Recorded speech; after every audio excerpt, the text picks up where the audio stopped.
Higher secondary എക്സാമിനേഷൻസിൽ നമുക്ക് blurb writing എന്ന് പറയുന്നൊരു ടോപ്പിക് ഉണ്ട് അല്ലേ. എന്താണ് ഈ ബ്ലർബ് റൈറ്റിംഗ്? അതിന് മുമ്പേ ഞാനൊരു പുസ്തകം പരിചയപ്പെടുത്താം. വെർജിന വുൾഫിൻ്റെ എ റൂം ഓഫ് ഫൺസോൺ എന്ന് പറയുന്ന ഈ പുസ്തകത്തിൽ ഒരുപാട് എസ്സേസ് ആണ്.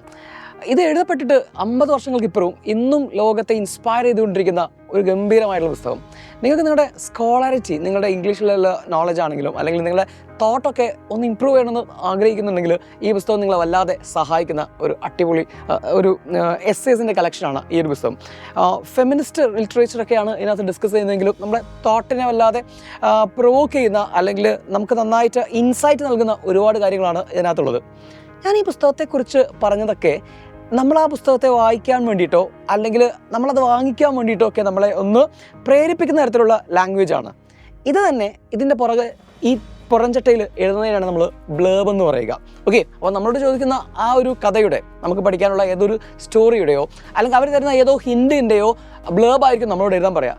അവിടെ നമ്മൾ യൂസ് ചെയ്യേണ്ടതും സിമ്പിൾ ലാംഗ്വേജിൽ ആ ഒരു സ്റ്റോറിയെക്കുറിച്ചിട്ട് ഒരു ചെറിയ ഡിസ്ക്രിപ്ഷൻ കൊടുക്കുക. അത് പെർസ്വേഡിങ് ലാംഗ്വേജ് ആയിരിക്കണം.